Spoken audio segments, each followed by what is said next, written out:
Assalamu alaikum students, welcome back to online class of English. This is Miss Nosheen and I hope you all are fine and safe at your home. So dear students, as you know that we were studying lesson number 4 of your book, The Great Visionaries. In this chapters, the students were assigned summer vacation titled The Great Visionaries, in which they had to collect information about Quaid-e-Azam and Allama Iqbal, and they decided to share all the information with each other through emails.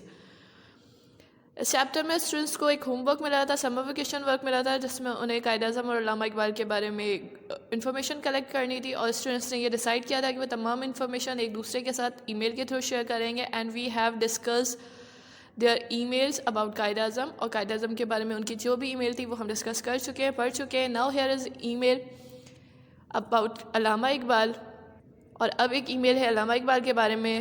So let's see what information did they share. تو اب ہم دیکھیں گے کہ انہوں نے آپس میں کون سی انفارمیشن شیئر کی ہے.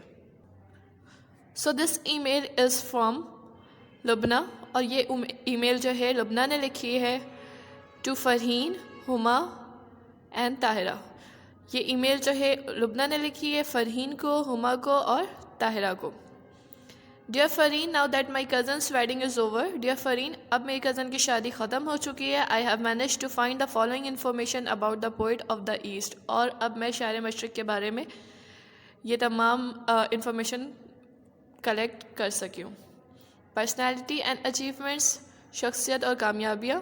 علامہ Muhammad Iqbal the poet of the East was no doubt a great poet, but poetry was only one of his many accomplishments. اس میں کوئی شک نہیں کہ شاعر مشرق علامہ محمد اقبال ایک عظیم شاعر تھے، لیکن شاعری محض ان کے کارناموں میں سے ایک ہے. He began his professional career as a professor of Arabic at the Oriental College, Lahore, after doing his MA in 1899. انہوں نے اپنی زندگی میں اپنے پروفیشنل کریئر کا آغاز ایک عربک کے پروفیسر کی حیثیت سے کیا، اورینٹل کالج لاہور میں. آفٹر ڈوئنگ ہز ایم اے ان 1899، اور 1899 میں ایم اے کرنے کے بعد انہوں نے اپنے پروفیشنل کریئر کا آغاز کیا as a professor of Arabic. In 1905 he went to London to study law and received a law degree. 1905 میں آپ لنڈن چلے گئے قانون پڑھنے کے لیے، اور وہاں سے آپ نے قانون کی ڈگری حاصل کی. He thus became a barrister by profession، اور پھر پیشے سے وکیل بن گئے. But this does not mean that he gave up everything else. لیکن اس کا یہ مطلب ہرگز نہیں ہے کہ آپ نے باقی تمام چیزیں چھوڑ دی.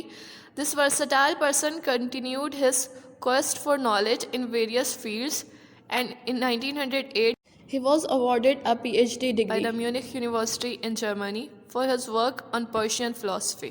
اس versatile person نے means that اس ہمگیر شخصیت نے مختلف میدانوں میں علم کے لیے اپنی تلاش جاری رکھی، اور 1908 میں پرشین فلسفی کے کام پر جرمنی کی میونخ یونیورسٹی نے انہیں PhD کی ڈگری دی. That is why he is also known as doctor Muhammad Iqbal, اور یہی وجہ ہے کہ انہیں ڈاکٹر محمد اقبال کے نام سے بھی جانا جاتا ہے. Regards Lubna. Okay, now look at another email which is from Farheen. اب ایک دوسری ای میل ہے جو فرحین نے لکھی ہے ہما، طاہرہ اینڈ لبنہ کو. Thanks Lubna, here's the information that I have found. شکریہ لبنہ، اب یہاں پہ یہ انفارمیشن ہے جو مجھے ملی ہے. Political acumen and contribution، سیاسی فراست اور حصہ. Allama Iqbal also took an active part in politics and worked for the cause of the Muslims of South Asia. علامہ اقبال نے بھی سیاست میں ایک اہم کردار ادا کیا اور جنوبی ایشیا کے مسلمانوں کے لیے کام کرتے رہے. He was elected as a member of the Punjab Legislative Council in 1926, a post he held till 1929. 1926 میں انہیں پنجاب کی قانون ساز اسمبلی کا رکن منتخب کیا گیا، اور وہ اس عہدے تک 1929 تک فائز رہے. By then he had become deeply involved with the Muslim League activities. اور اس کے بعد وہ مسلم لیگ کی سرگرمیوں میں بڑھ چڑھ کر حصہ لینے لگے. Due to his commitment to the cause of Muslim rights in India, he was soon elected as the president of the Punjab branch of the All India Muslim League, a post he held till the time of his death. India میں مسلمانوں کے حقوق کے مقصد سے ان کے اسی خلوص کی وجہ سے وہ جلد ہی آل انڈیا مسلم لیگ کے پنجاب برانچ کے صدر منتخب ہو گئے، اور اس عہدے پر فائز رہے till his death. One of Iqbal's biggest political contributions is his Allahabad address. علامہ اقبال کی بڑے سیاسی کامیابیوں میں سے ان کا ایک الہ آباد کا خطبہ ہے which he delivered in 1930 جو انہوں نے 1930 میں دیا تھا when he presided over the الہ آباد meeting of the All India Muslim League جب وہ آل انڈیا مسلم لیگ کے الہ آباد جلسے کی صدارت کر رہے تھے. It was on this historic occasion that he made a definite demand for a separate Muslim state in South Asia. اور یہی وہ تاریخی موقع تھا کہ آپ نے جنوبی ایشیا میں ایک علیحدہ مسلم ریاست کا واضح مطالبہ کیا. In his presidential address, doctor Iqbal said اور اپنے صدارتی خطبے میں ڈاکٹر اقبال نے کہا India is a continent of human groups belonging to different races, speaking different languages and believing in different religions. India انسانی گروہوں کا ایک بر اعظم ہے جو مختلف نسلوں سے تعلق رکھتے ہیں اور مختلف زبانیں بولتے ہیں اور مختلف مذاہب کو مانتے ہیں. The Muslim demand to create a Muslim India within India is no way without justice. مسلمان انڈیا کے اندر مسلم انڈیا بنانے کا مطالبہ کرتے ہیں جو کسی بھی طرح انصاف کے خلاف نہیں ہے. For my part اور جہاں تک میرا تعلق ہے I would like to go one step further. میں مزید ایک قدم آگے جانا چاہوں گا.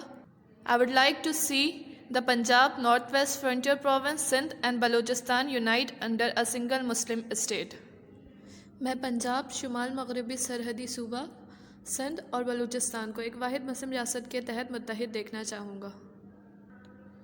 However, this demand shocked both the Hindus and the British alike and they both opposed it. اس مطالبے نے ہندو اور انگریزوں دونوں کو حیران کر دیا اور ان دونوں نے اس کی مخالفت کی.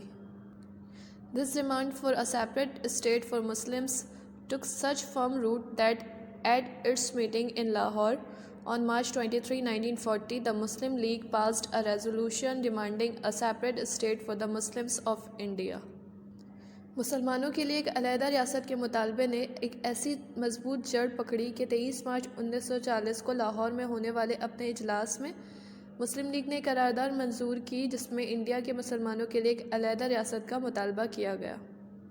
This resolution is known as the Pakistan Resolution اور اس قرارداد کو قرارداد پاکستان بھی کہا جاتا ہے. From this point onwards, all efforts were directed towards this end, culminating in the creation of Pakistan on August 14, 1947. اس نقطے کے بعد سے تمام کوششوں کا رخ اس کے اختتام کی طرف موڑ دیا گیا جو 14 اگست 1947 کو پاکستان کی تخلیق کے ساتھ اختتام پذیر ہوا. Best wishes Farheen. Best wishes Farheen کی طرف سے. یہ ای میل تھی فرحین کی طرف سے.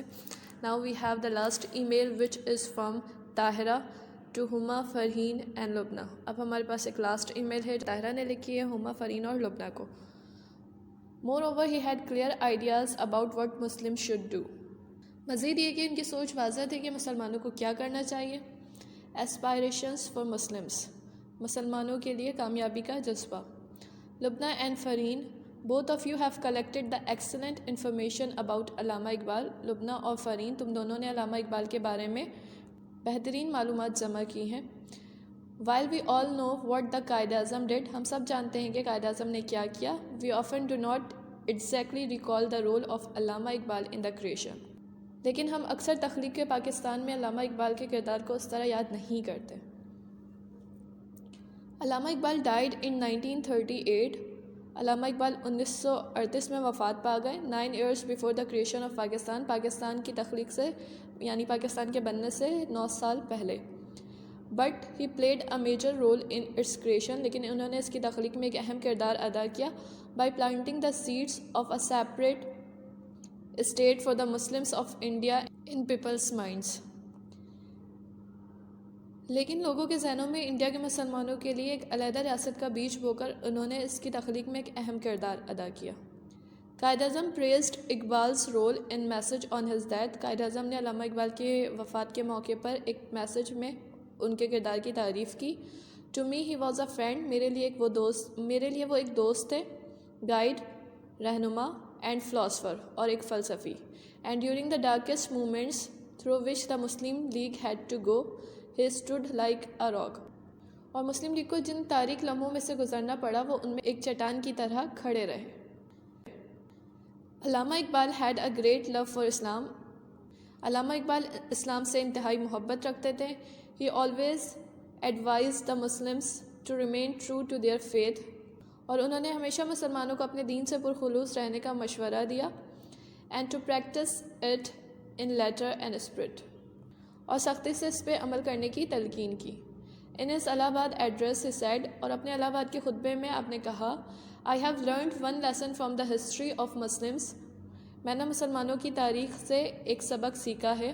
At difficult moments in their history, it is Islam that has saved Muslims and not Muslims that have saved Islam. ان کی تاریخ میں مشکل لمحات میں وہ اسلام تھا جس نے مسلمانوں کو بچایا, نہ کہ مسلمانوں نے اسلام کو بچایا. If today you put your faith in Islam, اور آج بھی اگر آپ اسلام پر اپنا یقین قائم رکھیں, you will become strong and united once again and save yourself from complete destruction. تو آپ ایک بار پھر سے مضبوط اور متحد ہو جائیں گے اور اپنے آپ کو مکمل تباہی سے بچا لیں گے. Tahira. So this was the email from Tahira. Okay students, the chapter is over here. We have discussed all the emails written by the students. And I hope کہ آپ کو یہ چیپٹر اچھے سے سمجھ آ گیا ہوگا. Thank you. Take care. اللہ حافظ.